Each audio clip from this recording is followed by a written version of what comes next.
So hi, mayong buntag mga kasisi.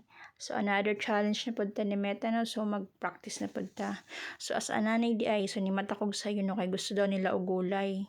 Early in the morning so nagulay ang nanay kay para nga makakaon sila og fresh.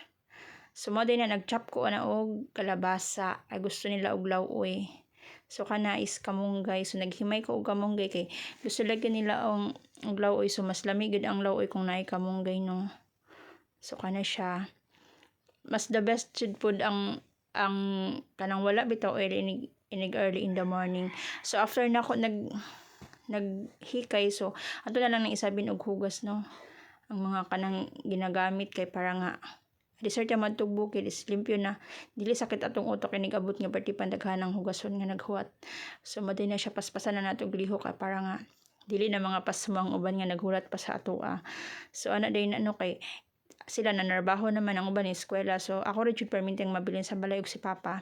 So di pod pwede asa ni papa ang hugason kay daghan jud ang hugason. So mao na wala tay choice kundi banat lang jud tag lihok no. So kana siya nang hugas day daghan kay hugason day. So pag man og hugas is ni adto na kog bukid kay daghan ang naghulat didto. So pag-abot na ako sa bukid is nana ang mga manok, kita na nimo nga naghulat-hulat ni sila kana sa sila mabahugan.